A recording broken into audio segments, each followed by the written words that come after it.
Today's guest is none other than Brendon Burchard. Now, I know a lot of you are going to be excited for this episode. Brendon is one of the top coaches in the world, an incredible speaker, an incredible author. But most importantly, I want to share something with you.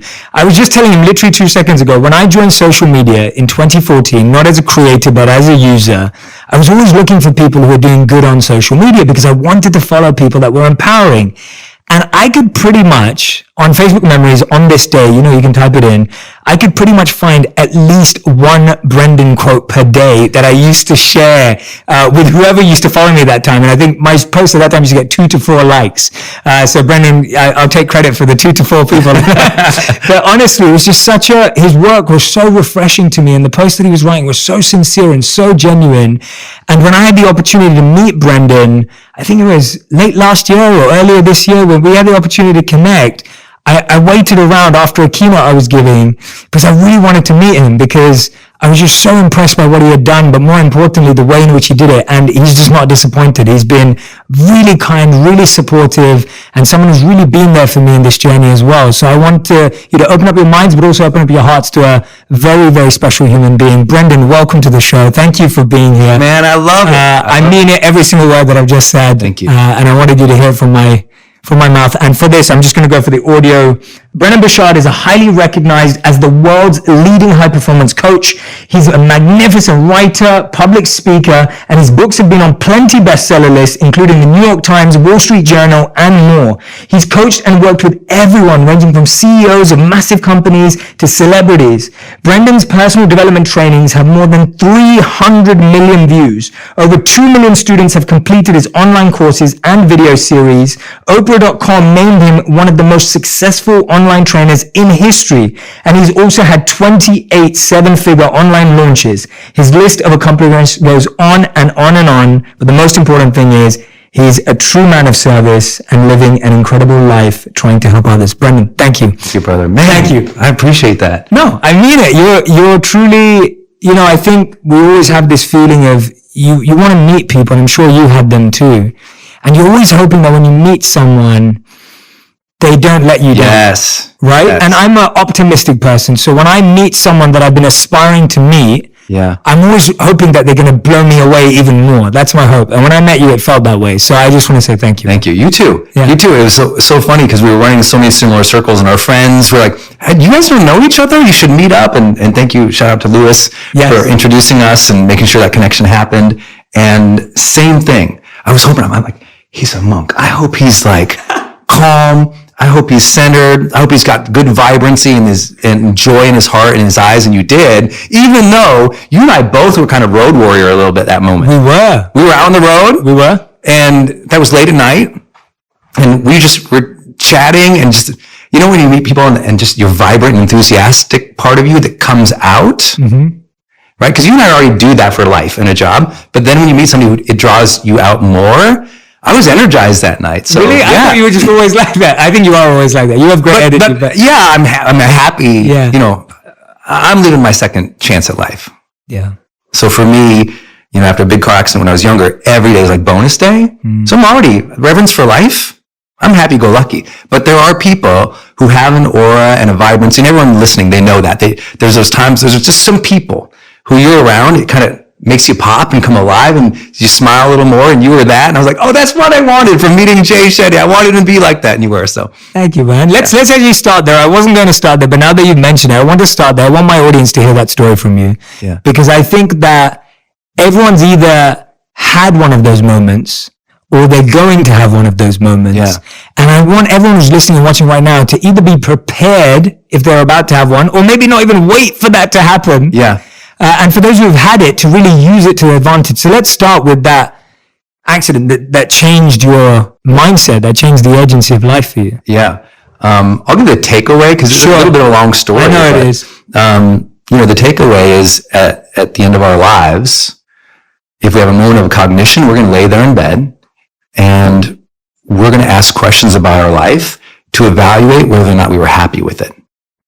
And what I've always suggested to people is maybe don't pretend you're living your purpose unless you know the questions you're going to ask at the end of your life. How do you evaluate it? Because otherwise you're just kind of living randomly. But when you know, I'm going to evaluate my life this way at the very end, now every day you can wake up with intention. Now every day you get to wake up with purpose, which is why I love the name of your show, because that's my thing too. It's like this deep connection to some type of purpose so that at the end of our life, we're happy. There's no regrets. There's no sadness. There's no, oh my gosh, why was I this way? Why do I wait to do that? And my unique story is that I got that gift at 19 years old. The story is my girlfriend and I from high school, we were high school sweethearts, and like the super annoying kind, like we became like high school sweethearts, and we were the make out at the locker and, stop it. You ever have that couple who stops hanging out with their friends because they get so much lovey-dovey? That was us. We just so fell in love with each other. We stopped hanging out with friends, stopped doing anything else, fell in love. She wanted to go to college. I was just going to do like landscaping. I was going to do like art projects on this. I didn't have a real ambition to go to college yet. We went to college together, shared a U-Haul on the way over, lived in the same dorms, signed up for the same classes, had the same friends, like the whole 9 yards. Like literally our life was completely intertwined. And then at the end of that, or in that first semester of school, she discovered beer and other men and cheated on me. Wow. And I don't know if you've ever been this way, but when your whole identity is wrapped up in a relationship and then the relationship falls apart, you fall apart. 100%. That's what happened. I fell apart. I fell mentally, emotionally, spiritually, completely apart. Couldn't get out of bed. Stopped going to classes. Friends deeply concerned about me coming over, trying to motivate. Let's go out. And I was like, I can't. I just would lay there and like cry, basically. And like two things really changed my life, which I didn't realize till later. One was I was a reader. Like I'm really happy about all the accolades I've gotten and everything else, but the thing that has driven my life is I love books. When I meet with people, I want to talk about books. I love books. And so I was still reading. So here I am depressed in bed. And I remember this is like several days after I'd planned suicide. Full on, not like thinking about it, wrote the letter, made a couple calls, and then planned to end my life. Laying in bed, super sad, opened the school newspaper, and there was an ad in the school newspaper. So I'm reading. Second thing that changed my life was marketing. Here's this ad, full page ad, white sandy beach, turquoise water, blue sky, green palm tree, and across the top, like the best headline ever for a young man in pain. The headline across the top said, "Escape." And I was like, summertime job, students needed, Dominican Republic. Wow. Now I'm in Montana at the time, at the University of Montana. I don't even know. I've been to Montana. Oh yeah. I don't even know where Dominican Republic is, but I know she's not there. So take the job. We basically become glorified tour guides for an entrepreneur who works down there who we knew. And my friend Kevin and I, we hop in the car one night and we go to return where we were staying. And we're going down the shore at 85 miles an hour and Kevin is driving. And we came upon the corner that, here in the US, especially LA, would, U-turn shaped yellow sign, slow down 15 miles an hour, but developing country, new road, no sign. So we go around the corner and Kevin immediately grabs the whip and hold on, and he cranks it. And I didn't know then was what happened was emotional, spiritual, mental, make believe, who knows in my mind of what happened in the next couple of minutes. But when you're sliding death's doorway, you have questions about life. It comes through as a feeling. Cause at first, that brace, that terror in a car accident, there's a piece of that. If you ever think, you don't want to die. And if you've ever been in a car accident, that weird slow motion thing happens. So that's why I said, I don't know what it was, because it's super slow motion. And I felt this brace and I really felt and sensed this, did I live? Did I live my life? Later I can think about because of course we want to know, did we live vibrant and free and a lot, our life? But at that point, I'd lived her life. I'd lived my parents' and professors' lives. And I really hadn't been living, I'd been thinking about taking my life. We went to, the car slid sideways off the road and we hit this little retainer wall and it popped us up into the air. and I hit the side of my head. And I started seeing all these images of these times in my life when I was surrounded by people that I loved. And it was like these scenes, these just beautiful. It wasn't omniscient. It wasn't like a near-death experience per se. It was just these beautiful scenes when I could see family members and everybody else. And because at the end of your life, you think about who you're going to miss and who's going to miss you, which triggers this other question of, did I love? And, you talk about it too. Like, we want to know that we really love fully and completely and free, not from terror or fear or need. I hadn't loved. My heart had been shut down. And I always say to people, it's like, you have to be careful we've been hurt, because we build up these walls to protect ourselves. We put on the mask, or we get, serious and stiff. But when you build up that wall to keep out the bad guys, you also block out the good guys. Mm. And in our own self-protection, we block out the very things we really desperately desire, which is connection. Car hit the ground, rolled several times. I got knocked out completely. When I came to, Kevin is next to me in the driver's seat, screaming at the top of his, just terrified. His eyes are wild like an animal, and a huge chunk of his head is open. And there's just blood everywhere. This fear is like, what's going on? But I'm like in shock. He crawls outside the driver's side window. I go to get outside mine, but I can't. The car is smashed on me.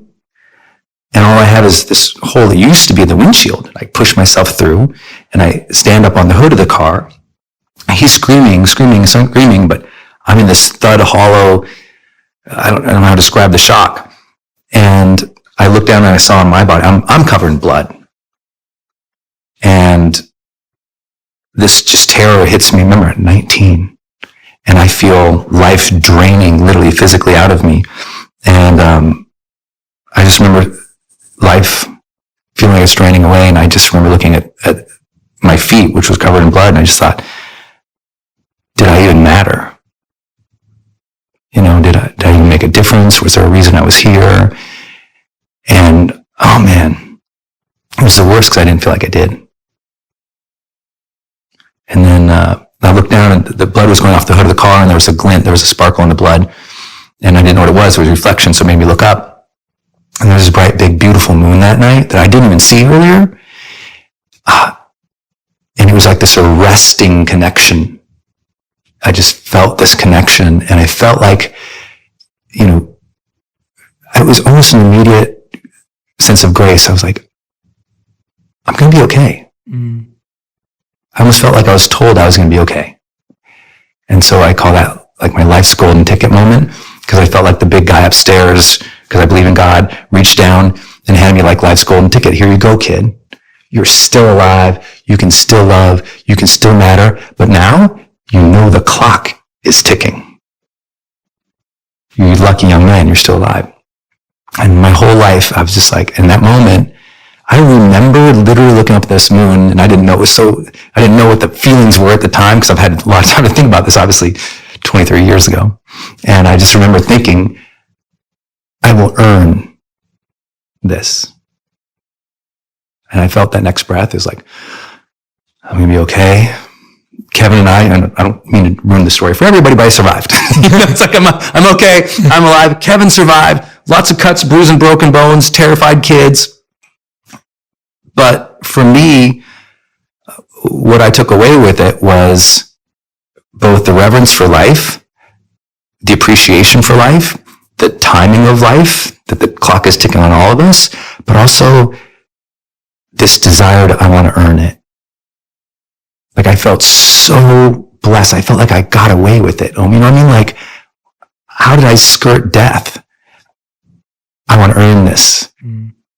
So in the hospital later, I was thinking about those feelings, and I was like, oh wow. I kind of asked myself, did I live? Did I love? And did I matter? And it really hit me. I thought,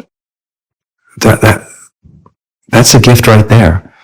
Those are the questions I'm going to ask if I'm ever going to die. Did I really live my life? Did I love others? And did I make a difference? Did I matter? And so I decided, remember, I'm 19. I decided at 19, I said, every night I'm going to go to bed, I'm going to ask those 3 questions about my day. So I've asked those for 23. Tonight, I'll go home and I'll ask that same question. 23 years every night. And people go, how do you do so much? I go, when you live your life with intention and purpose, you can get a lot done. Because the nights that I can't say yes to those questions, it's not like I hate myself or I'm sad, but the nights I can say yes, I sleep well. And so I've had the simple mission, like I love your mission, make wisdom go viral. Mine has been maybe more depressive to tell people, you're going to die. So how about this? Figure out the questions you're going to ask to evaluate your life. Mine were, did I live, did I love, did I matter? Yours might be, was I a great brother? Was I a great mom? Did I build a movement? Everyone's going to evaluate it differently. I don't have the answer for anybody. I don't know their purpose, but I say, just think.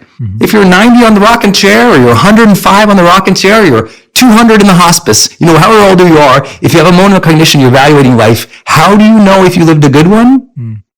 Now wake up every day with the intention to do that. Live good so you're happy with the answers at the end. That's awesome. That's so beautiful. Thank you for sharing that in such a profound and moving way as well. And what I love about that and how you've translated that into what you do now is that I think a lot of us are gifted, like you said, the golden ticket, are gifted with golden ticket moments. Yes. Some are more extreme or less extreme than what you described. Yeah. And it doesn't really matter where on the spectrum it is. We all have those moments. And I think what's fascinating is that so many of us have that glimpse, but then we struggle to translate that glimpse into real transformation. Yes. Or we struggle to translate this emotive, inspiring, deep personal moment into something very practical, very true, active, and tangible. Yeah. And I think anyone who's watched a motivational video or been through a life-changing accident will say they've felt that, where they've had a moment where like, oh, I felt in my body that I was meant to do this, but then the next day I just didn't feel like getting up.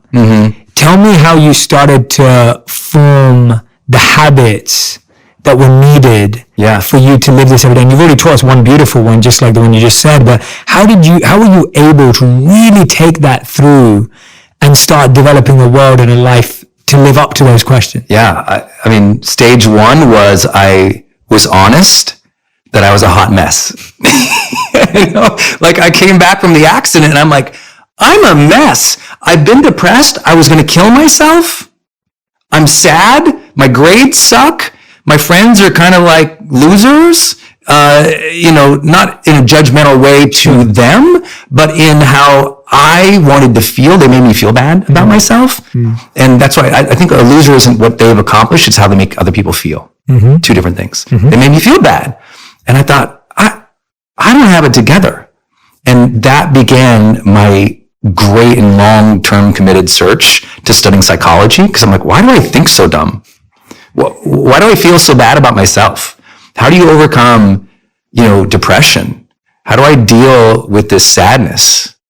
Why do I still have so much hatred in my heart about something that happened so long ago? Like just all this, like people say forgiveness. How do you do that? So I started reading everything in psychology first. Then I came into personal development. And then I got into spirituality. Then I got into leadership development. Then I got into business. It was every single thing of like, how do I change myself? So much so, you and I have this shared history. We both worked at a consulting company. Absolutely. I was a change management consultant because I spent literally from that moment for the next 6 years studying change in some way or another, studying psychology, studying political science, studying organizational communications and management to say, how do people change? And so I became infatuated. So in personal development, I studied like Dale Carnegie and Napoleon Hill and Earl Nightingale and Zig Ziglar and Jim Rohn and Marianne Williamson and Debbie Ford and Louise Hay and Wayne Dyer and Tony Robbins and just Brian Tracy and anyone I could get my hands on there. In psychology, I got into Carl Rogers and Abraham Maslow and Alfred Adler. In political science, I was studying this person. In philosophy, I was going down the rabbit hole and I was just eating and absorbing it and asking the questions every day. And trying to live it. And the most important thing that at my time, I said, you know what? I want to learn to be confident. I want to learn how to communicate well. And I want to learn to have great relationships. So I studied those things really intensely and I just tried them.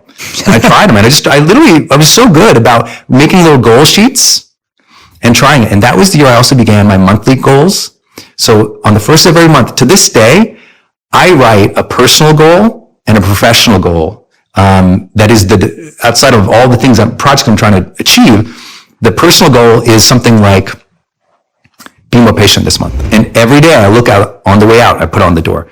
I'd walk out and be patient. No matter what my other goals or objectives were, that was like the defining personal theme. So I created monthly challenge themes for 23 years. Patience have come up a lot of times. It's like joy has come up a lot of times. Yes. Staying centered has come up a lot of times. It's not like I have ever achieved. No one achieves personal development. Agreed. Or purpose. Agreed. It is like an intention and a dedication. And so that's where it started. And by studying all that, it gave me the edge. I really believe when we're a student of life, especially in psychology and philosophy, you get the edge. Because when people are having problems, you can see perspective around it. And once you have perspective, you got superpowers. Because most people are trapped in their problems. And if you have perspective of how people have solved or managed these things in the past, you have superpowers to people. They can't believe it. How did you know to say that or that? I'm like, I read that in a personal development book 10 years ago. And that made the big difference for me. Wow. It made a big difference. So it's just reading. I read a book a week for 23 years. I love that. Never missed. That's not true. 4 times in my life I missed. 2 of them were in the hospital. So that's it.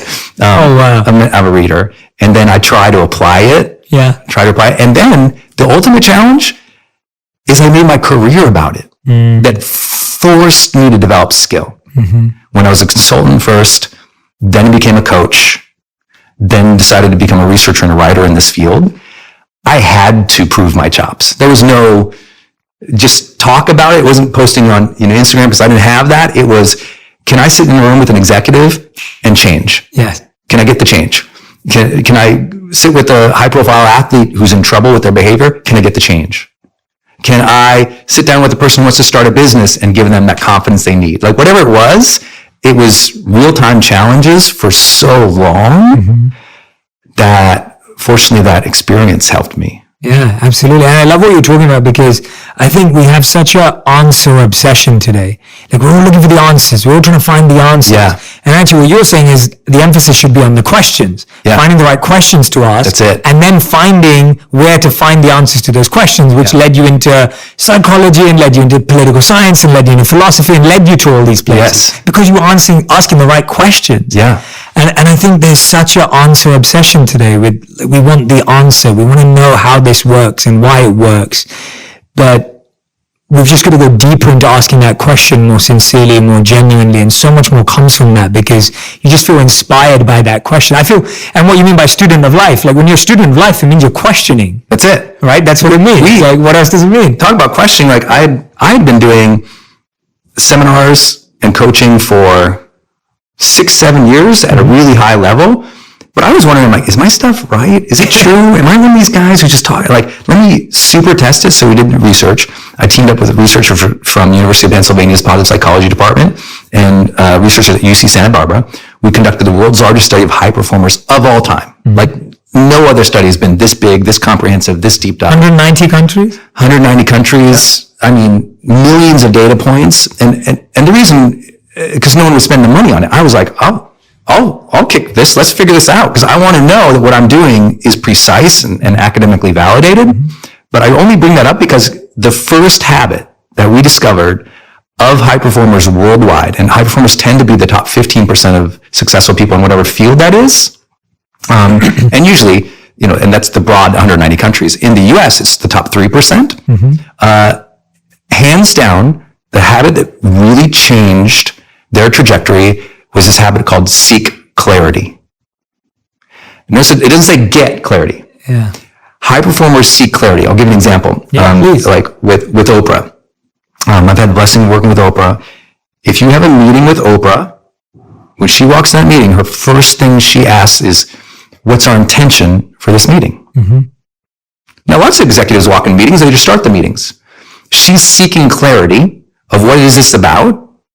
And you take a underperformer in the work world or at your job, they just bumble in and they're like, okay, let's just do it. High performers go, what is this about? Where does it fit in? What's the priority? They're asking themselves questions constantly and not questions of self-doubt, questions of clarity. Like, who could I be? What's my best self look in this situation?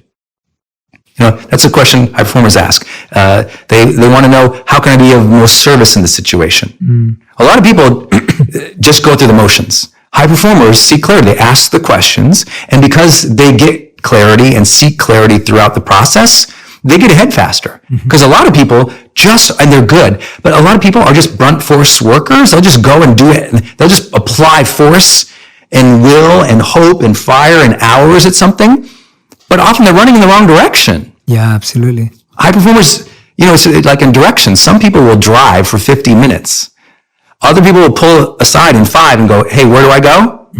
That's the high performer, and they're going to get there faster and succeed in life. That's seeking clarity. And that sometimes feels scarier to do because you have to open up yourself to vulnerability, not knowing. You feel like you're not intelligent now, or the other person may perceive you as different. Like, how do you break that barrier of like being okay with saying, I don't know and I want to find out? How do you break that? Because I think for so many people, even raising their hand at an event or going up and really asking a question. I used to say to people all the time, I was like, when you see someone you admire, stop asking for a picture, ask for a question. It's like, ooh, I love that. You know what I mean? Like, you get asked for pictures all the time, and I'm like, why? If you had a moment, like, let's just imagine, let's take Oprah. You have a moment with Oprah. Are you going to ask a picture, or are you going to ask for a question? Yeah. It's like, it's that there. And if I meet you, it's like, can I ask for a picture, or am I going to ask Brendon for a question? Yeah. You studied 190 countries and the top performers. Yeah. I'm hoping I would ask you a question. Yeah. And I think, so how do you get there? How do you get to a point where you wire your brain in such a way that you break the fear of, I'm scared of looking silly, I'm scared of looking stupid, I'm scared of looking like I don't know, and actually recognizing that's a strength? Yeah, I would say, maybe not the most popular answer, I go to the fear. How are you going to look silly or stupid? You're not going to ask questions. And you're going to end up in the wrong place. And people are like, why don't you just ask? Like, follow the fear. If the fear says, I'm scared, I'm look stupid by asking questions, like, well, let's flip that. Because if you don't ask questions, you're definitely going to look stupid. You're definitely going to end up in the wrong place. Yeah. You're definitely, you're manifesting the very thing you fear by not doing the thing that you're scared and being, you don't want to be vulnerable about. Yeah. So I think first, I'm always a guy, I'm like, pay attention to the research. If the research clearly says, like, I'm a little bit scientific in my mind that way. I'm like, if the research says clearly across 190 countries and some of the most successful people on the planet, they ask more questions and they're intentional and thoughtful about that, then start monitoring your questions. Because what most people will do, and you know this, a lot of their questions are horrible. Why do I suck? Why don't I fit in? Why don't I have what she has? What's wrong with me? Yeah. This is what people do ask. Right. If people listen to their thoughts, a lot of their thoughts are negative questions. What's wrong with me? Yeah, wow. So you're already asking questions. It's just the quality of your questions are probably pretty low grade. So now we need to first more actively ask questions, be vulnerable about it, pay attention to the quality of questions you're already asking. And what we found in the research, which was really easy for people if they want to draw the circle out, or draw these circles out. It's specifically, we went to the research and I interviewed 300 of the top high performers in the world. Not for podcasts, but like in real, like structured academic style. And here's what they tend to be more clear about. They're more clear about self, social, skill, and service. And here's the breakdown of that. Self is, they have an intention of who they want to be. And they're clear about that. Like, if you could describe your ideal self, we did this in the research, it's actually on video, it's interesting. If you ask an underperformer or a high performer on video, could you describe your ideal self? Drop 3 or 4 words to describe your ideal self. High performers, pop, pop, pop. The answers like fall right out of their mouth. Underperformers, like, it's almost like they never thought about it. Yeah. So they didn't have the intention about who they wanted to be. So what I have people do is in their phone, I have them program their alarm to describe their best self in 3 words and make that alarm pop up throughout the day. So you're walking, because you always look at your phone when it buzzes. It buzzes the alarm and it says bold, dynamic, confident. Great. It says that over and over. Or kind, loving, thoughtful, or generous, empathetic, whatever. When that pops up over and over and over, it starts to set the intention in the mind a little bit. That's why people should use affirmations too. On the social side, they were incredibly intentional about how they wanted other people to feel. Yes. I just talked about this out there about what I love about you is you want people to feel like they are your friend. And you want to feel like a friend to them. That's a social intention. You're clear about that. And you even said when you got clear about that, something changed for you. Mm-hmm. Yeah, massive. It was huge. And I think what I love about what you're sharing right now is this. We always get lost in the confusion of who we are, even at the most basic things. Yes. So what I say to people, like, how many times have you ever stayed up and struggled to find something to watch on Netflix? Now, it sounds like a stupid example, but my point is, I'm guessing a high performer knows exactly what type of movies they like. That's right. They know what type of food they like in the morning for breakfast, lunch, and dinner. And when you ask people, they'll say, oh, no, but I like being spontaneous. And often I think that's answer means I don't know, or I don't really think about these things. Yes. And so if you ask high performers, what kind of movies do you like? They'll be able to say, these are my favorite movies. Yeah. I found that when I could have more self-awareness about what movies I like, I had more self-awareness about how I wanted to be in social situations. Yes.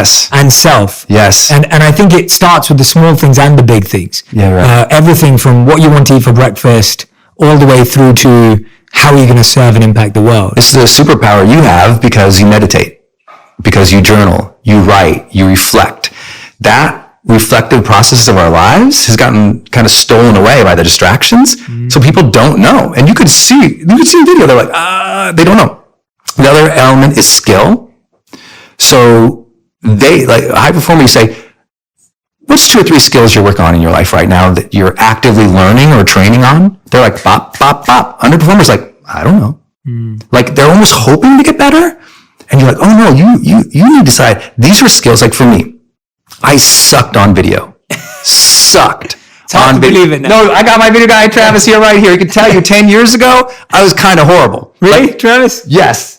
Oh, wow. It was a nod. It was a nod. No, I couldn't believe it. It was awful. I mean, even before him, I had you remember flip video cameras? Yeah, no one knows what I'm talking about. Oh, yeah. Okay. No, I remember. Yeah. The flip video camera, it was like just a stick and it had a button on it.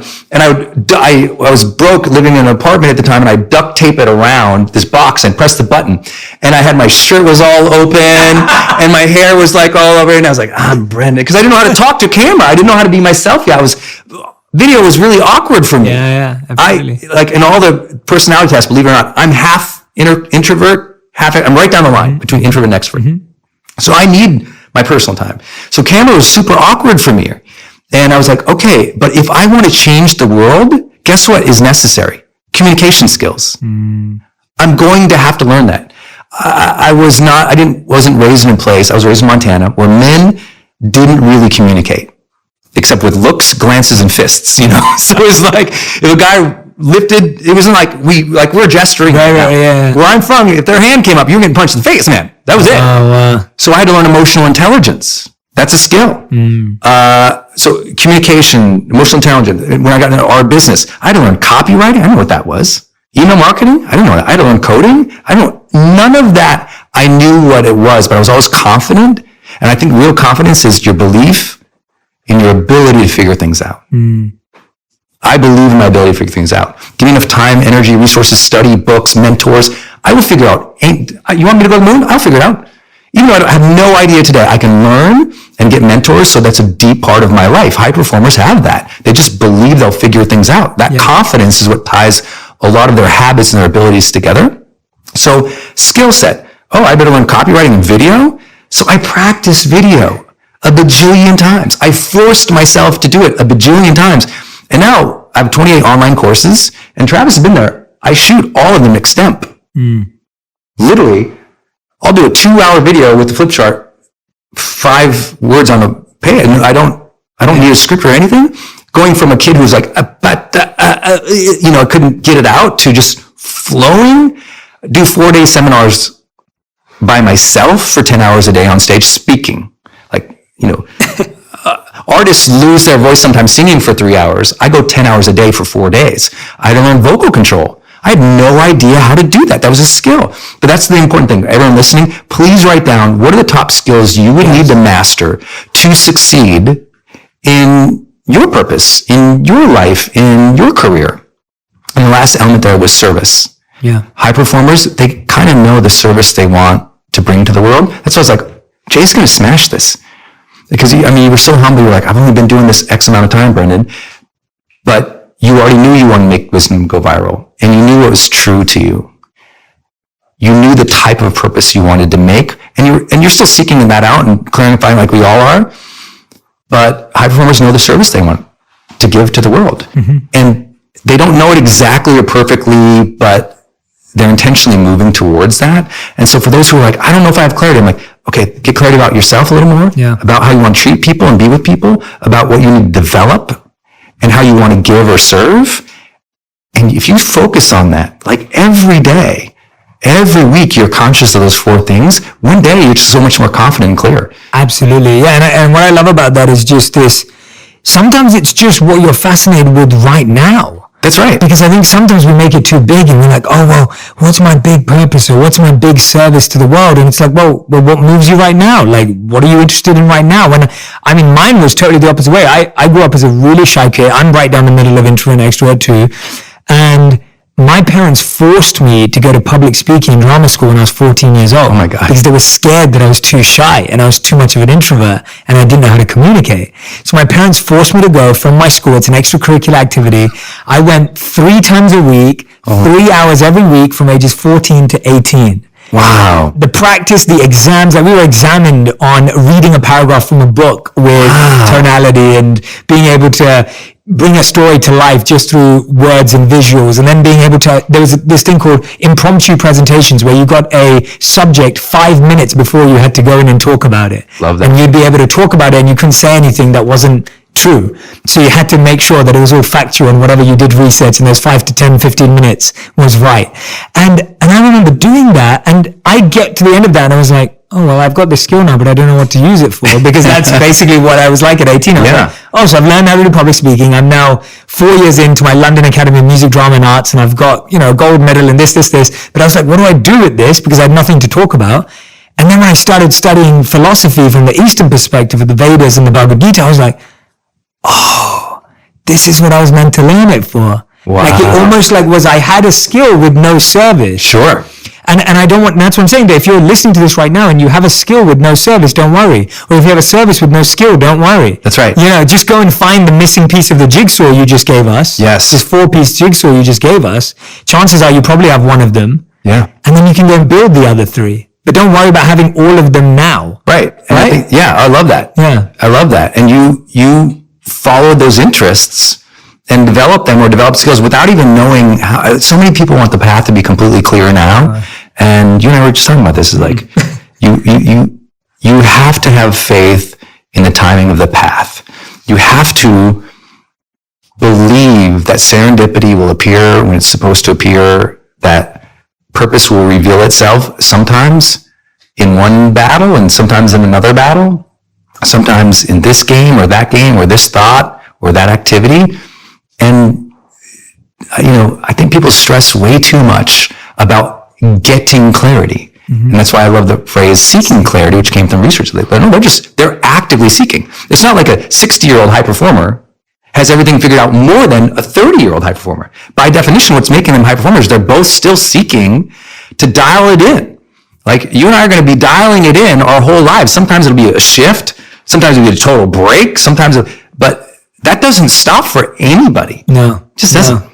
Yeah, I love that. I love that differentiation between getting and seeking clarity. The other thing that fascinates me that you've written about high performers is this strive for perfection, where high performers can often be hard on themselves. Yes. And I'd love to hear your perspective on this. It's this difference between the pressure that we place on ourselves versus complacency. Yeah. Because I think right now we're hearing a bit of both out there on social media and everywhere, and a lot of people are confused. It's like, do I really go hard on myself, and am I really disciplined, and am I really harsh to myself, or actually do I just let it go and just let it flow and let it happen? And I want to hear what your research on the high performers said when it came to perfection versus progress. Yeah, there's no question they're more into progress than perfection. There's no question. There's like zero question that they are working on the things that move the needle in their life. So they're focused on the things that matter most. So they're good at wheeling out distractions.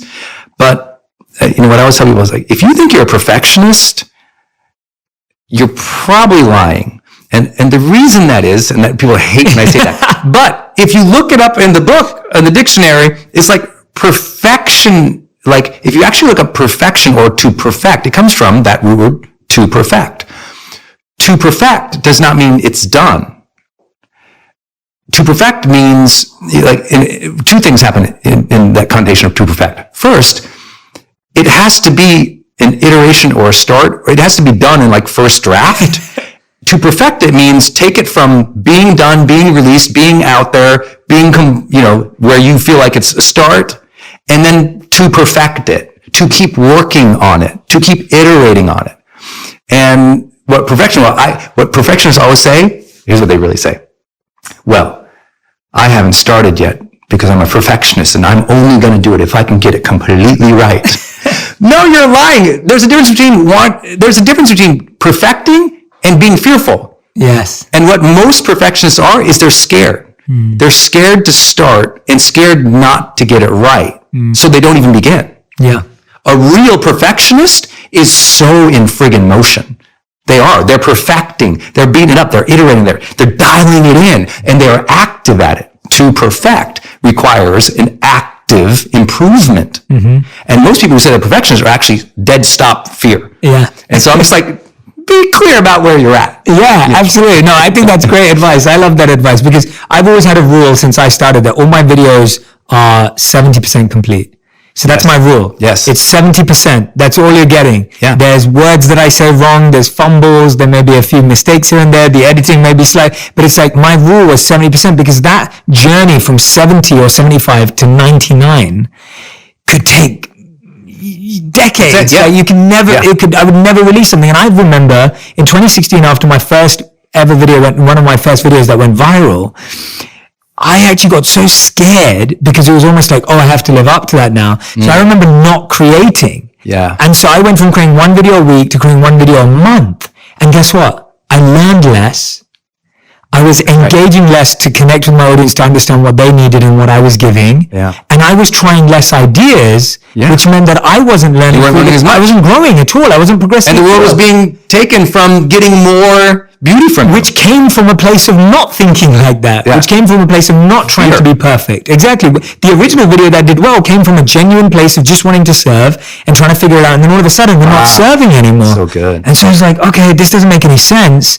And I was actually, and then last year when we started making more videos, I can honestly hand on my heart say that when we started doing 3 videos a week, I started to learn so much more. Yes. I was I really like it when I write like this, and I really like it when I create like this, and the audience really responds when I share it this way, and I was learning so much more. Yeah. And I was feeling more fulfilled by making more mistakes, but learning more. And so my mistakes increased, but your learning increased too, which was a much more fulfilling place to be, even though it was tough at times, but it was fulfilling. I love that. Yeah. I love that. And if you guys are listening, you're thinking, this is just 2 podcaster guys jamming about how it's so easy to get started. Let me share with you this. One of the higher performers in the world, Jeff Bezos, who started a little company called Amazon. Tiny. He talks about this idea that he and executive team makes decisions when they have about 60% of the information. So I'm 10% above Jeff Bezos. So yeah. I should. Yeah. I should think about that for a minute. Wait a minute. A person and a team that could get all the information in the world, what they do is they're moving forward even when they don't have everything. And what perfectionists do, what they don't realize is there's a difference between perfection. Remember, perfection is to perfect, in motion, iterative, moving. It's active. What they also can't admit sometimes is the real struggle is they're indecisive. Most perfectionists, they actually know the next moves, and I'm go, SWAT team, make it happen, release it, drop it, do it, go. And I'm cheering them on. I'm go. For everyone listening, you need to know high performers are decisive, not because they are I know everything and I've got clarity. They know if they don't drop it, if they don't release it, if they don't do it, they can't iterate it and make it better. They can't learn, just like you said. And worse, they can't be of service. Because when you're in silence in your life, and you're in silence because of fear in your life, not silence like the way you and I talk about in a positive way, being still and silent inside, that's a positive thing. But when you are in silence in a way in which you are suffering because of fear, you are not going to be able to serve. You have to be in motion to serve. You have to release things to perfect it. You've got to be decisive. Almost everybody listening, I did this course with the Oprah Winfrey Network called Your Next Bold Move. And that language of being bolder, everybody listening probably should do that. And not because I'm saying, carte blanche, everyone should be bolder. I'm just saying carte blanche, everyone should be bolder. Like they should. Yeah. Like be bold. Like for me, bold is, we just did the influencer event. Mm-hmm. I think you were sitting there and Travis was sitting there and they were like, why don't you just ask your friends? You have all these people who they've learned their careers from, they'll help them. Just ask them to come and speak. Mm-hmm. And being bold is asking sometimes. Mm-hmm. Not just taking some huge action, it's asking for help. I wish as a 19-year-old kid, I could look back and say, hey kid, man, you're going to kill yourself. Ask someone for help. Mm-hmm. Tell someone what's going on in your head. Raise your hand. Like, admit it, be vulnerable. And I didn't know that. That would have been bold. Mm-hmm. That would have been bold, been vulnerable. And bold doesn't have to be SWAT team, take down the world. Sometimes ask for help, put yourself out there, and know you'll figure out, you'll catch that clip, you'll figure it out, you'll get it going on, you'll improve, but move. Yeah. Like the world needs action takers right now. Mm. It desperately needs it. We have a lot of sideline, conversationalists, a lot of sideline, judgment. We have a lot of people not in the arena, and we need more people in the arena, in play. We can't keep pointing and blaming and saying, this is wrong, that sucks, and everything, but we're not moving our feet forward and demanding change, creating change, fighting for the change that we want. Because we think, well, I don't have the perfect plan, so I don't have anything to fight for. Oh no, you have values. You have passion. You have interests. Fight for those. You have a project you believe in at work? Talk about it. Stop waiting for the perfect time to bring it up. There's not going to be a perfect time. Bring it up. You believe in someone and you want to help lift them up? Do it now. Don't wait for the perfect time. It's like we've gotten too sedentary in not just in our physiology, but in our actual actions. A tweet is not an action. Like you got to move. You got to make things happen. And I think that's what high performers really inspired in me. Because if it sounds at all like I'm being preachy, I'm literally just sharing what I learned from these high performers. Because the truth is, they were more bold than me. Doing the research, I was like, oh, okay, I got up. They were more clear than me. They were more energized than me. They were more productive. Everyone thinks, well, Brendon's got it all figured out or whatever. I'm like, no, I'm a student and I'm just reporting what I heard from the field, y'all. And I want you to take some of this stuff in. They had habits that allowed them to succeed beyond normal people. But here's what's beautiful about high performance, and this is really important. There's success, but in the way we measured high performance means you succeed beyond standard norms over the long term while maintaining well-being and positive relationships. That's the hardest part. That's the hardest part. That's why I love your podcast. Because so much of what you come back to is relationships. Mm-hmm. But high performers don't burn out relationships. Mm-hmm. They don't take people for granted. In fact, it's like Booker T. Washington taught us. There's two ways to exert strength. One is pushing down. The other is pulling up. And high performers, they're the pulling up kind. Mm-hmm. That's why high performers also don't report being lonely at the top. Mm-hmm. One of my mentors, Brian Tracy, said, if you're lonely at the top, you did it wrong. But high performers, because you're lifting people up, it's almost like you have a chorus of people, right? You got a tribe. You lifted people up along. You were generous with people as you rose. And that's what our research, what became so famous about high performance habits was we could measurably prove long-term success and say, wait, you can have long-term success and maintain your health and your relationships? That's possible? Because most people think you have to compromise. You got to become a jerk or you can't work out. Yeah. That's not true. You can't be married or you can't have a long-term relationship. You can't have kids. Yeah. We tell us of these stupid stories. Or you have to come from a certain thing. The other thing that was really pioneering the goddess in a lot of academics and corporate is we measurably showed high performance is not strongly correlated with age, gender, nationality. I love that. Personality, competency, years on the job, or compensation. And every time someone wants to argue with me, I just go to basic common sense. I'm like, okay. They're like, well, of course, rich people or highly compensated people work harder. I'm like, oh no, have you ever worked for a lazy butt boss? They were getting paid more, but they were lazy? Yeah. Like, payment doesn't mean high performance. No, 100%. Either more does age. We got old people outperforming young people and young people outperforming old people. Where you're from, there's high performers in every given culture. And it's not because their personality, because you have introverts and extroverts. People who are open, people who are not, people who have no anxiety, people who have tons of anxiety. But it's the habits that they are following, the robot and high performance habits. That's what it was. Because we measured 100 different performance variables. And it came down to these 6 high performance habits. And I loved it too, because I was wrong. Yeah. About, if you ask me what I thought that I was going to ask you. Oh my God. I was literally just about to ask you. Oh, you were? What was one that surprised you? I was literally just about to ask you that. That's crazy. One of them that didn't make, or like something that, tell me about the one that surprised something, you. Like, well, because me personally, I identify as an author, speaker, coach, creator, online trainer, thought leader, hopefully social media guy, whatever, creator. Creativity was not in the top 6. Wasn't. No. Yeah. And it floored me because that's me. But I interviewed this guy. He was a chief technology officer for, a Fortune 10 company. He's got tens of thousands of employees. And he said, well, Brendon, I'm not particularly creative. I don't think my team's particularly creative, but we are incredibly intentional and disciplined. And we're incredibly collaborative. And those things, which for him was his style of productivity, made him a high performer, even though they really weren't that creative. But so for those who don't feel like that's really important, because in this modern social media world, if you don't identify as a creative person, which a lot of people do not, they don't feel like they have that gift, even though they do. That's okay. And what's interesting about the research, it doesn't say creativity is not important. It says that these 6 habits and high performance habits are more important.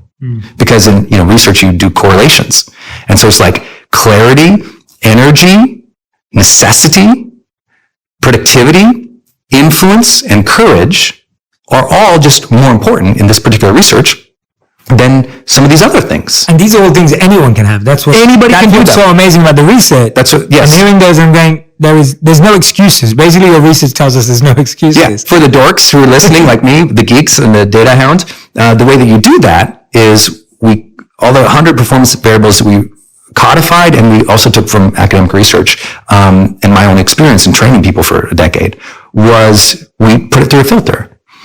Are these habits something that are observable, learnable, malleable, which means you can change it, improve it, and can happen across domains? I mean, the CEO can do it, but so can the person at the front desk, so can the mom at home, so can the student, so can the athlete, meaning that's how we had identified them. Otherwise, what they were that person's personality, or it was, that person had a natural strength or skill there. But also for those who are interesting and you're so worried about your strengths, because a lot of people listening, like me maybe, when the whole strengths movement started, I was like, I'm screwed. I ain't got none. The good news is high performers don't report working on their strengths any more than underperformers or anybody else. Because high performers less often ask, what am I good at? What are my unique strengths? Then they tend to ask, what is needed here? And how can I be of service? So for example, if I had said, is my strength video? I would have never done video. Instead I said, how do I be of service to more people? I mean, I have to reach more people. I have to use video. Same. Yeah. Right? So people don't get trapped in thinking if you don't have a strength right now, that A, you can't develop it, and B, that's necessary. We need less people kind of gazing at their navels and being like, what am I like? And I love the self-awareness and the deep introspection, but we also need people who just show up and provide service, even if they're not comfortable with that. Even if they're not good at that. Like most of the things that we do, we weren't good at, but we said, that would help me be of more service. Let me do it. Let me figure it out. Yeah. There's a difference between inexperience and weakness. There's a difference, right? Like it's not really, you've not really explored something. It's just inexperience. That's right. Right? If you never started a podcast, like I didn't know how to interview before I did my first ever podcast. Like you just don't know, right? You don't practice interviews at home, or your parents never interviewed you, and you do your first interview and you're like, oh, okay, I like that. I learned that. I got that wrong. We maybe should have put the mic closer to him, and maybe the camera was in the wrong angle, and then you change it, right? And I think you're spot on that do not accept inexperience for weakness. Do not just sit there and go, I don't have that as a natural gift. Yes. And this is one of the reasons why I'm going into a soccer analogy here, but it was why I admire so many a player named Cristiano Ronaldo, a great soccer player, because he's worked on things. And often people say to him, it's not God-given for him, or it's not a gift he was given. But it's like, for me, that's what makes it more incredible. It's that he's worked on every single part of his game to become this complete player. That's it. And to demonstrate that the work ethic and not just the work ethic, but the seeking clarity and that. Tell me about the energy piece. I'm fascinated by that because I feel like I want to hear the definition of energy that you explored. Yep. And also just how people were able to bring energy even when they didn't feel like it too, because that seems like a big thing for a high performer to be able to do, is bring it when they don't feel it. I'm so glad I did this because energy to me is just like a feeling or a sense, but in the research, we had to codify 3 separate kinds of energy. One is mental energy, which is straight up your mental focus and stamina to do activities, right? Without just like tuning off, right? Because that's hard. I'm sure some people have started writing a paper and you got to page 1.5 and your brain went somewhere else. Totally. You're just tired. The other one is emotional energy, which is the quality of positive versus negative emotion. And the last one was a spiritual energy, a sensation that they were in flow or not. And what we found out is high performers have incredibly intentional habits to protect that energy. When we were on tour for Oprah, when Oprah was on tour, she tells this great story about how she was so moved by someone who was on her show who went into a green room and was telling Oprah the story of, she saw the sign that said, please be responsible for the energy you bring into this space. Yeah. And I'm always saying, please be responsible for the energy you project into the world. Yes. High performers are so critically aware of what their energy is they're feeling and how they're treating other people. It's profound. And the way that they do that is they have a lot of habits that protect their well-being. So they're truly seeking to optimize health. They care about nutrition. The world's largest study on productivity that's ever been done found out that on average, the world's most productive 1% of people take a break every 52 minutes. Every 52 minutes, they take a break. Now, if you ask them, did you need the break? They're like, no. They could power through all day. They have the mental energy and stamina they could go, but they take the break like a pit stop, like in NASCAR, right? The cars actually don't need to stop right then. They stop to change things out and optimize things so they can keep going faster. Yes. We have to do that in our own lives. So some of them, that's meditation. One that's incredibly important for everybody here, especially in the United States. Right now in the United States of America, 72% of Americans are overweight or obese. And that has incredible health repercussions. That is, you're sicker longer, you die earlier, you report less happiness throughout the majority of your life. You pass some of that behavior on to children. Like, it's a very big deal. And it's not a judgment of a body shaming thing. It is your quality of life in every measurable way that they have in science shows it's not as good. And we want you to feel okay. Well, high performers, they work out 5 times per week, 40% more likely than an underperformer. Now, that workout might be literally like you take a 45-minute walk after dinner. Sure. It doesn't mean you're climbing around the mountain. Yeah, it doesn't mean you have to have a six pack or anything. You move every day. And so they're protecting that. I think that's what's really important. They have active lifestyles, not because it's easy, because they know the alternative of burnout and fatigue will hurt their performance. Yes, exactly. Every new NBA guy I've ever worked with, they want to party, they want to rip it up, they just got that check, they're a superstar now, they're on the phone with me, Brendon, and I'm like, don't. you got a game in 3 days, dude. Yeah. This is an easy thing. If you care about how you show up in 3 days, and that's what I always tell people, how you feel right now is going to ripple into 3 days. Yeah. Like, we know that from research. Like, your nutrition today actually affects 3 days of behavior. That's profound.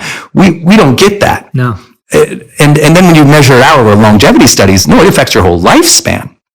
So it's wildly important. And the most research, and you're even more familiar than that research than I am, is the absolute importance of having a mental game in which you meditate, pray, nap, or just close your eyes for a few minutes every day to recenter a little bit. A lot of fatigue and headaches are actually visual. And so what I tell people to do, and what we teach in our seminars, High Performance Academy, is I teach our audience all these things to do at the 52-minute mark. One of them, stand up from your desk, or stand up no matter where you're at every 52 minutes. Even if you're driving, pull over every 52 minutes. And what I tell people, stand in place, bounce in place, not jumping up and down, just kind of bouncing lightly from the knees. Close your eyes, because visual fatigue is a real thing.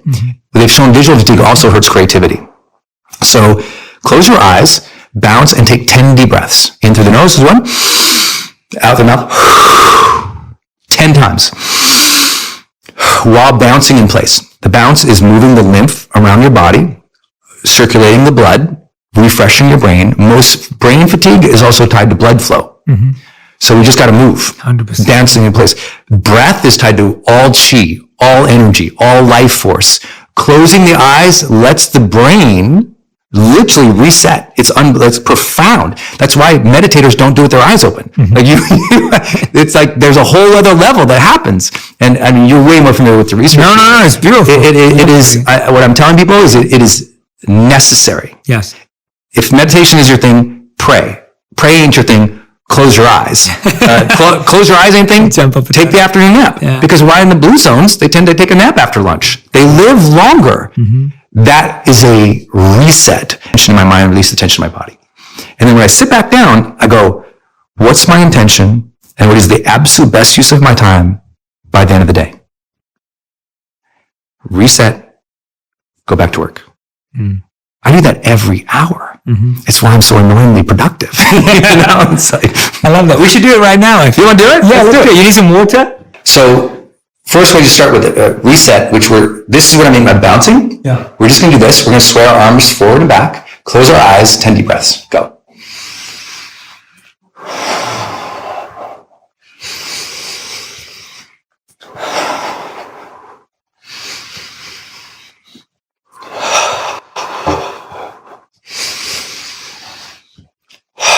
Notice his breath is getting longer because that's what happens.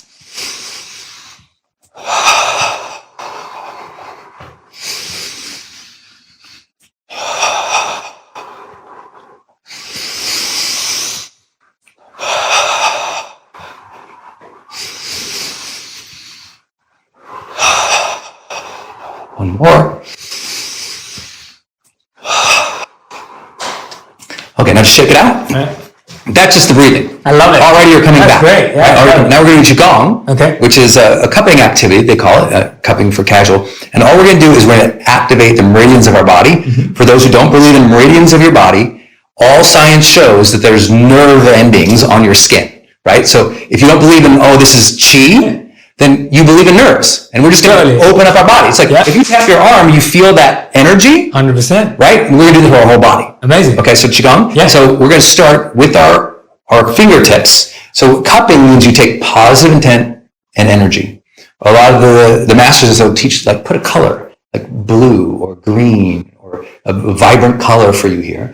And we're going to cup. What it means is we're going to lightly tap, and we're going to go from here all the way up. Okay? And then what we're going to do, we're going to do here, then we're going to do here. We'll do here, we'll do here, and then we're just going to do one right here, which is a huge meridian in the back, right here. Everyone's got lower back pain. Yep. So we're just going to start here, like this. And the intention is take a nice deep breath in, nice deep breath out. This is where everyone outside your studio is going, what are they doing? Like, Burchard shows up, like, what's happening? So we do this. I do this every 50 minutes in a plane. I love it. You release your shoulder, release all the tension in your shoulder, and really strong. Okay, now from your waist, we're going to move up. You're just moving up 1 inch at a time. Take a nice deep breath in, right when you get below your armpit.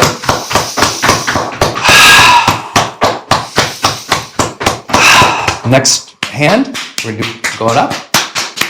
And just breathing. Just putting energy, positivity, joy into your arms. Most people have really strong, so drop your shoulder. Most people carry so much tension in their shoulders, this releases the tension in their shoulder. Right here, Now we're going to bend slightly at the waist, and right on your lower back. You're going to take 5 breaths here.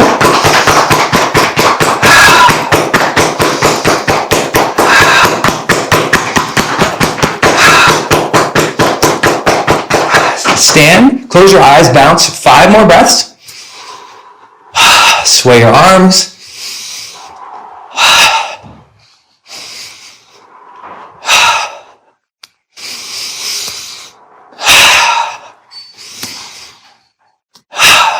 Open your eyes, jump in place. I feel great. And now just release. I feel great. That was awesome. And you're alive. That's amazing. We can show in brain scans that it decreases blood flow. You decrease blood flow, you decrease oxygenation, which your body and your brain needs for activity. Like your mitochondria, everything in your body counts on, do we get some blood flow? Are we like, and so what people don't know is their brain is off half the day. And they think because they're tired. And breath 100%. Is the way back in. Yeah. This activation, which people think is so weird, it's like, oh no, just like if you're like, if you're watching this and you didn't try it or you're listening, like literally just tap your forearm 5 times and you're like, and then notice the energy. You're like, oh, the energy just changed right there. Yeah. Like it really changed. Well, when you do that, your whole body. Qigong actually goes ankle up, ankle around here, and the whole body, and then they'll also often put tapping in. Yes. And all of a sudden you're like, that is amazing. Now I'm going to bang out like 10 chapters of my book. Yeah. Now I'm going to finish the presentation. Now I feel good to call my coaching client. Yeah. Because sometimes I'm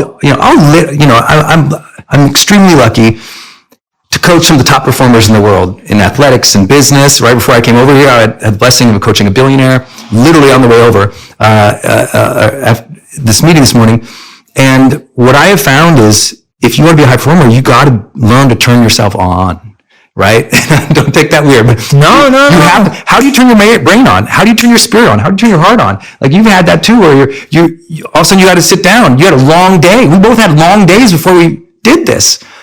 If you can't turn your heart, your mind, your spirit, your body on, there is no chance for you to sustain long-term performance. 100%. I love that. That was amazing. Is that cool? I love that. That was awesome. No, the reason why I love it so much is because what you just said about turning yourself on, so it's like when you're living so for me it was, when I spent my time as a monk, I focused so much on the mind and we really pushed our bodies to extreme lengths.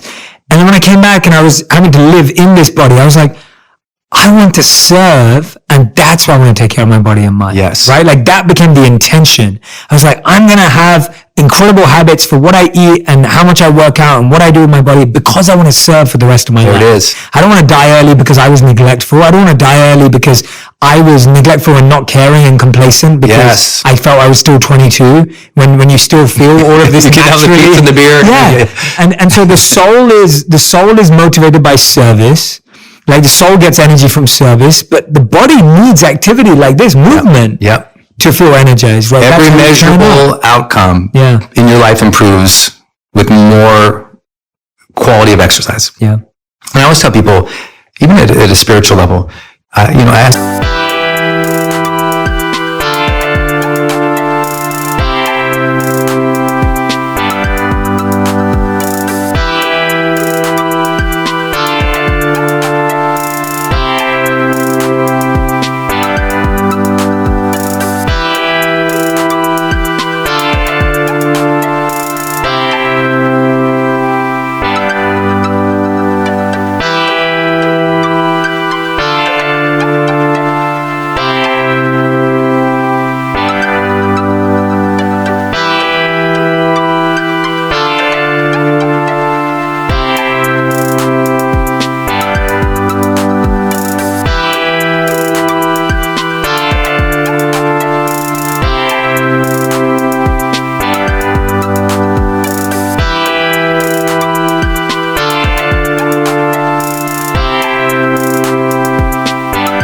People, would you go to the house next door and spray paint it and break all the windows and throw a bunch of garbage in it?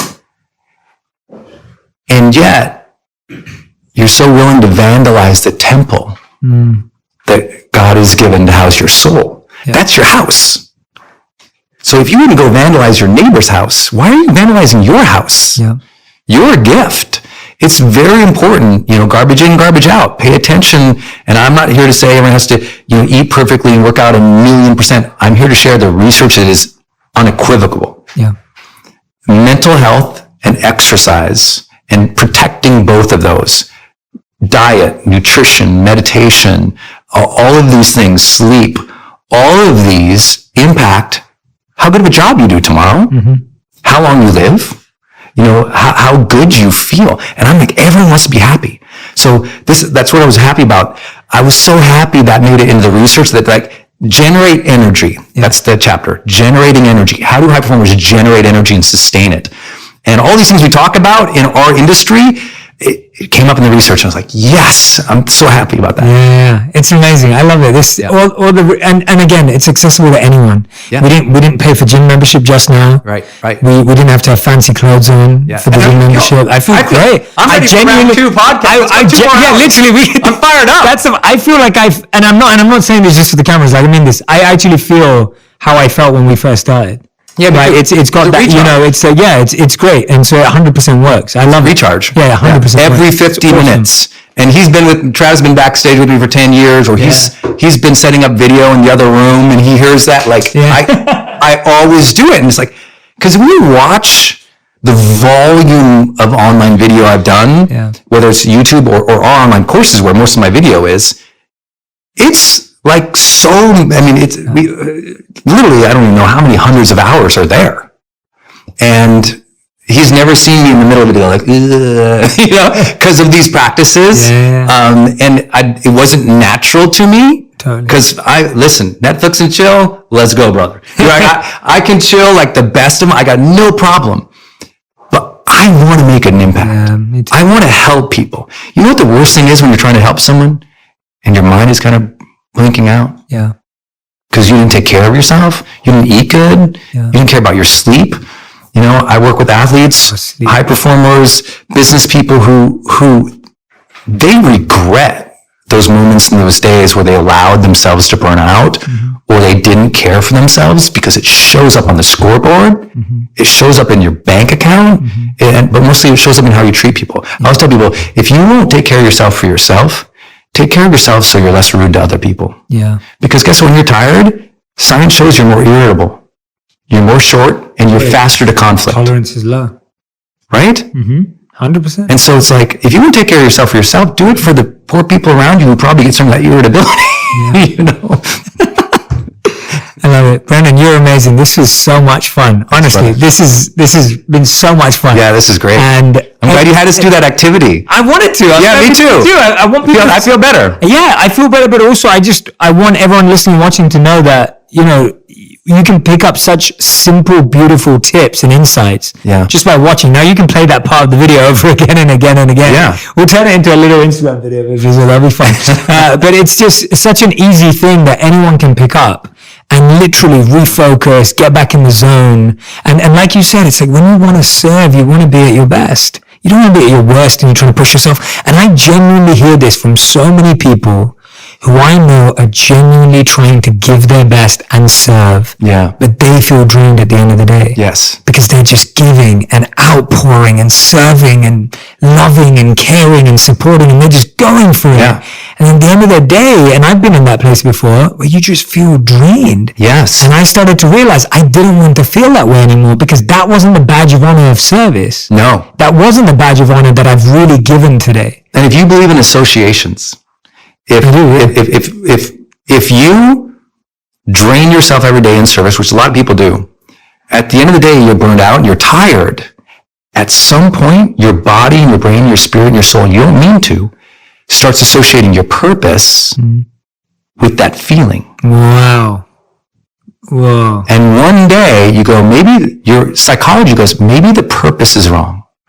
And it forgets, no, it's the behavior that's leading to a feeling doesn't feel good, but your brain doesn't know sometimes, and it puts them together. And now you question your purpose when really you're tired. Yeah. And so let's do that. Yes, and now you do math. Okay? Because we've all done that. Everyone listening has done that brunt force, because the human body is unbelievable. We can go years of burnout. It's unbelievable. Other animals would not put up with this nonsense, but we convince ourselves that it's okay. No other animal does that. Well, salmon. Salmon do it. They swim till they die. Okay, I'm sorry. Some animals do. But humans, we're super unique that we psych ourselves into this. But here's the issue. A, you will probably burn out your service because you won't feel good about it. But think about high performers. They go so much longer providing great service. But here's the trick. If you do the math on what I talked about, break every hour, take an 8-hour workday. High performers, they're not smarter than you. They're not better than you. They aren't more lucky than you. It's not their age, their nationality, but one of the things they did during an 8-hour workday, they took 8 more breaks than you did. They took 8 more breaks than you did today. That's why tomorrow they show up more clear. That's why next week, when you're in the meeting and it's time to brainstorm and you're fried, you come up with nothing, it's that gal up on the whiteboard who wrote down 20 ideas because she's still fresh. That's not because her disposition. She's probably a high performer who took more breaks than you. We think breaking and pausing and refreshing is failure. Sharpening, yeah. It's the only, I would love that sharpening. I've never used that. I love that sharpening. It is sharpening. It is the NASCAR at the pit stop to make it go faster, to make it win the race. And so it's so funny when you say high performance, everyone goes, well, they just out hustle. Actually, I'm like, oh no, they actually seek harmony more than everybody else. They look for that. They're trying to optimize their time, their harmony, to manage their energy so they can perform longer. I want to do this until I'm dead. Yeah, me too. I'm one of those guys. Like, I found my purpose. Me too. I want to help people live, love, and matter. To get there, they got to achieve their goals faster. They got to use their voice. They got to help other people. They got to live an authentic, vibrant life. And that's what I want to help people do. I'll do that till I'm done. I'll do it till I'm done. So I got to manage myself. Yeah. I do those 4-day seminars by myself on stage for 10 hours. I was like, how? They just think, well, Brendon's an Energizer Bunny. If you saw me backstage, I'm doing that Qigong. Yeah. I'm protein shaking it. I'm stretching it out every night. I'm doing the ice baths. Yes. I'm changing my behavior from heavy lifting to more cardio to get the lung capacity 2 weeks in advance. I'm diligent about exactly what I eat at the 4-day events. I sleep at the same schedule. Like, everything is literally set up for me to perform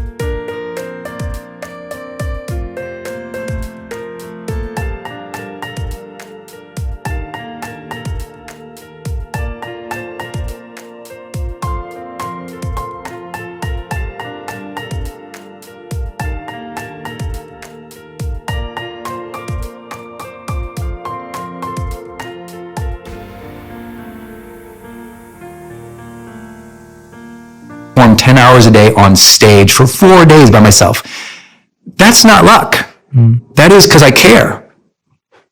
I love it. Brendon, we end every interview with a final 5 rapid fire rounds. So this is 5 questions, 1-word answers, maximum one sentence, right. Maximum one sentence. Okay, so that's good. The first question is, what was the last kind thing you did for a stranger? 1 word. Oh gosh. Or 1 sentence. No, it just came to my mind because a dear friend had a big loss in their life. And I just sent them a voice text and said, if you need me on a plane, if you need an hour or 2 to have a conversation, you're the type of person who's always the giver and always striving. And caretakers very rarely ask for care. 100%. So I'm here. Love it. Okay, question number 2. Oh, I'm sorry. The answer was, sent a voice text, but I sent it 7 days in a row. Okay. Same one. Different one. Different voice text for 7 days in a row. A lot of people say, I'm here for you. I was like, I hound them. Yeah. I love that. Okay, question number 2. What's a lesson you find hard to teach others? Patience. Nice. Okay, question number 3. What's the one question you ask yourself the most? You've told us a bit about this, but outside of did I live, did I love, did I matter? Yeah. I ask, what level of presence and energy am I holding and creating right now? We call it line trigger. Yeah. In high performance, like anytime I wait in line, like Starbucks or I'm waiting in line, I always say, what level of presence and energy am I right now? It makes me cue in. I love that. Okay, question number 4. The one belief that took you the longest to really put into practice. The one belief that took you the longest to put into practice. Trust in others. Wow. Powerful. We'll have to unpack that next time. Yeah. Question, final 5. Your 5th one is, and I kind of know the answer to this, but I'm going to ask you anyway because you can change it up. Is how do you know if you've lived a good life? The answer is to did I live, did I love, did I matter? I love that. But most importantly, did I earn this? You know, did I earn that second chance? That's a big one. I love it. Yeah. Brendon Burchard, everyone. You're amazing, man. This is amazing. It's been an honor. You're awesome. Thank you, brother. You're so incredible. I can't wait to have you back on. I can't wait. Yeah, you're going to come back and do a part 2 and a part 3. If the audience asks, I'm here. We need to do this again. I would love to. Man. This is so fun. We have so much to unpack. We have so much in common. So much more. I love your purpose and your mission. Thank you. And how you are learning and adjusting and giving and serving. And I wish anyone listening, I wish you knew how hard this guy works for you. Thank you, man. It's just the beginning. It's, that's how I feel every day. It's just the beginning. Like start from scratch again. I still feel the same every single day. We're just getting warmed up. Yeah, absolutely, man. Because her disposition, she's probably a high performer who took more breaks than you. We think breaking and pausing and refreshing is failure. Sharpening, yeah. It's the only, I love that sharpening. I've never used that. I love that sharpening. It is sharpening. It is the NASCAR at the pit stop to make it go faster, to make it win the race. And so it's so funny when you say high performance, everyone goes, well, they just out hustle. Actually, I'm like, oh no, they actually seek harmony more than everybody else. They look for that. They're trying to optimize their time, their harmony, to manage their energy so they can perform longer. I want to do this until I'm dead. Yeah, me too. I'm one of those guys. Like, I found my purpose. Me too. I want to help people live, love, and matter. To get there, they got to achieve their goals faster. They got to use their voice. They got to help other people. They got to live an authentic, vibrant life. And that's what I want to help people do. I'll do that till I'm done. I'll do it till I'm done. So I got to manage myself. Yeah. I do those 4-day seminars by myself on stage for 10 hours. I was like, how? They just think, well, Brendon's an Energizer Bunny. If you saw me backstage, I'm doing that Qigong. Yeah. I'm protein shaking it. I'm stretching out every night. I'm doing the ice baths. Yes. I'm changing my behavior from heavy lifting to more cardio to get the lung capacity 2 weeks in advance.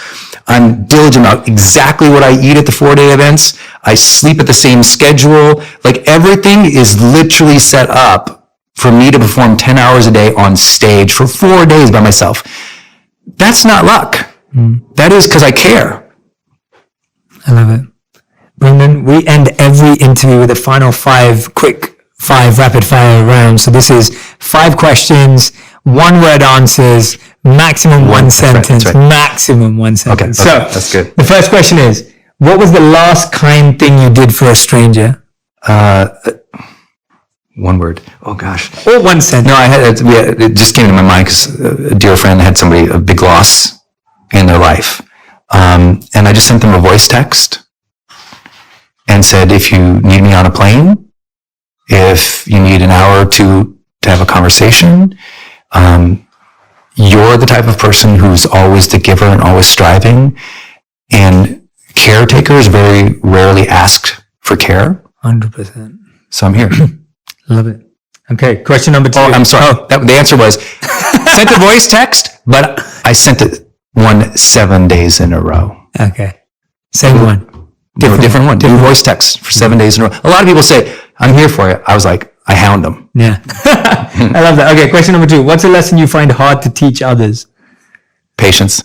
Nice. Okay, question number 3. What's the one question you ask yourself the most? You've told us a bit about this, but outside of did I live, did I love, did I matter? I ask, what level of presence and energy am I holding and creating right now?